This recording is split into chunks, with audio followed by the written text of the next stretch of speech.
Municipal ఎన్నికల నేపథ్యంలో అధికార పార్టీ తన వ్యూహాలకు పదును పెట్టింది.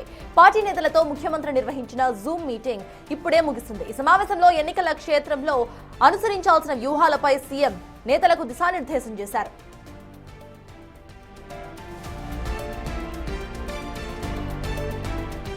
మున్సిపల్ ఎన్నికలు పార్టీ గుర్తుపైనే జరుగుతాయని, దీనిని ప్రతి ఒక్కరూ కూడా ఒక ఛాలెంజ్ గా తీసుకోవాలని సీఎం రేవంత్ రెడ్డి స్పష్టం చేశారు. కేవలం టికెట్లు ఇప్పించుకోవడమే కాకుండా ఎవరైతే రికమెండ్ చేస్తారో ఆ అభ్యర్థులను గెలిపించుకునే పూర్తి బాధ్యత కూడా సదరు నేతలే తీసుకోవాలని ఆయన ఖరాఖండిగా చెప్పారు. గెలుపు బాధ్యత నుంచి ఎవరు తప్పించుకోవడానికి వీల్లేదని హెచ్చరించారు సీఎం.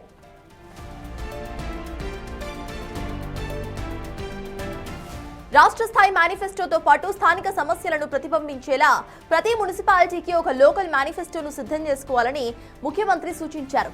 వార్డుల వారీగా సమస్యలను గుర్తించి వాటి పరిష్కార హామీలతో ప్రజల్లోకి వెళ్లాలని ఆదేశించారు.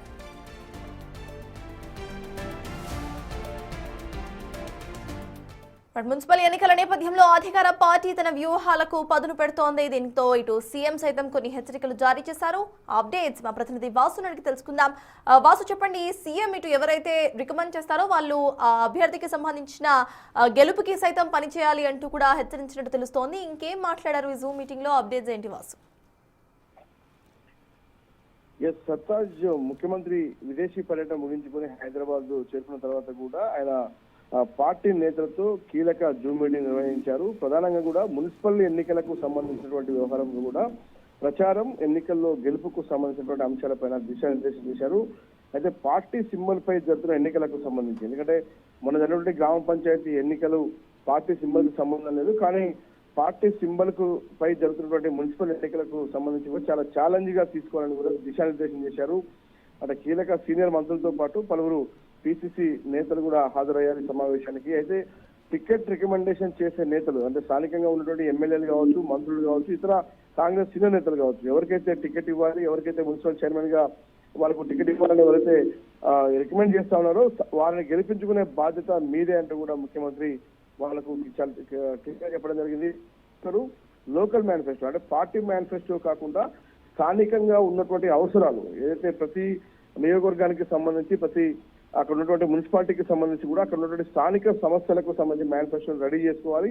అక్కడ స్థానిక ప్రజలతో కూడా మమేకమై అక్కడ స్థానిక లీడర్లతో కూడా ఎప్పటికప్పుడు సంప్రదింపులు జరిపి వాళ్ళకి కావాల్సినటువంటి అవసరాలు ఎలా ఉన్నాయి అన్న అంశం పైన కూడా మేనిఫెస్టో రెడీ చేసుకోవాలని ముఖ్యమంత్రి సూచించారు. ఇక బీఫామ్లు అందజేసే బాధ్యత డీసీసీలు, ఏదైతే జిల్లాకు సంబంధించినటువంటి డీసీసీలు మా బాధ్యత అని చెప్పారు. ఎందుకంటే ఇప్పటి వరకు కూడా అనేక రకాలుగా చాలా మంది బరిలో ఉన్నప్పటికీ కూడా ఒక్కొక్క వార్డుకు సంబంధించి కూడా 3 లేదా 4 పోటీలో ఉన్నారు. వాళ్ళను ఎవరైతే రెబల్స్ గా ఉన్నటువంటి అభ్యర్థులను సరిదిద్దే పనిలో కూడా ఉన్నారు. ఖచ్చితంగా ముఖ్యమంత్రి చాలా స్పష్టంగా చెప్పడం జరిగింది, ఎవరు కూడా రెబల్స్ అనే అభ్యర్థి ఉండొద్దు, ఎవరైతే గెలుపు అవకాశాలను అభ్యర్థులు మాత్రమే బీఫామ్ ఇవ్వాలంటూ కూడా ఆయన ఇప్పటికే పలుమార్లు, అంటే అమెరికాలో ఉన్నటువంటి సందర్భంలో కూడా ఆయన జూమ్ మీటింగ్ నిర్వహించారు. ప్రస్తుతం హైదరాబాద్కు వచ్చి కూడా ఆయన జూమ్ మీటింగ్ నిర్వహిస్తున్న పరిస్థితి కనిపిస్తోంది. ఈ జూమ్ మీటింగ్ లో కూడా ఎవరైతే గెలుపు అవకాశాలు ఉన్నటువంటి అభ్యర్థికి మాత్రమే టికెట్లు ఇవ్వాలంటూ కూడా ఆయన పక్కాగా చెప్పారు. ఖచ్చితంగా కూడా మున్సిపల్ ఎన్నికల్లో 90% పైగా సీట్లు గెలవడమే ప్రధాన లక్ష్యంగా ముందుకు పోవాలి.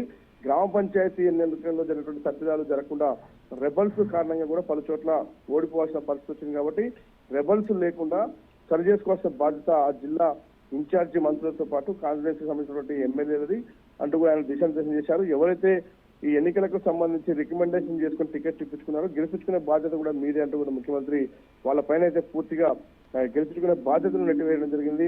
ఇక మరోపక్క ముఖ్యమంత్రికి సంబంధించి కూడా వరుసగా 4వ తారీఖు నుంచి 9వ తారీఖు వరకు కూడా పలు జిల్లాల్లో పర్యటిస్తున్న నేపథ్యంలో కూడా పర్యటనకు సంబంధించిన ఏర్పాట్లు, అంటే బహిరంగ సభలతో పాటు కార్నర్ మీటింగ్లతో పాటు పలు ప్రారంభోత్సవాలతో పాటు ఏదైతే ఉపాధి హామీ పథకానికి సంబంధించి రీసెంట్ గా సెంట్రల్ గవర్నమెంట్ పేరు మార్చిందో, మహాత్మా గాంధీ పేరు మార్చిన నేపథ్యంలో నిరసన కార్యక్రమాలకు సంబంధించి కూడా ఆ సభల్లో కూడా ఉద్దేశించి ప్రసంగించే అంశానికి సంబంధించి కూడా ఏ విధంగా కార్యక్రమాలు చేపట్టాలి, ఏ విధంగా ప్రజల్లోకి సంక్షేమ పథకాలతో పాటు ఏదైతే మహాత్మా గాంధీ పేరు మార్చిన అంశానికి సంబంధించిన విషయాన్ని కూడా ఎలా ప్రజల్లోకి తీసుకెళ్లాలి, దాంతో పాటు మున్సిపల్ ఎన్నికల ప్రచారాన్ని కూడా నిర్వహించాలి. అంటే ఒక వ్యూహం ప్రకారం కూడా ముఖ్యమంత్రి ముందుకు వెళ్తా ఉన్నారు. ఎప్పటికప్పుడు నేతలతో కూడా దిశానిర్దేశం చేస్తా ఉన్నారు.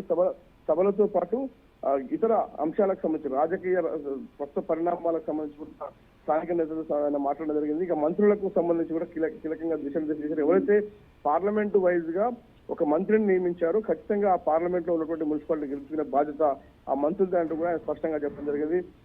త్వరలోనే అంటే 4వ తారీఖు నుంచి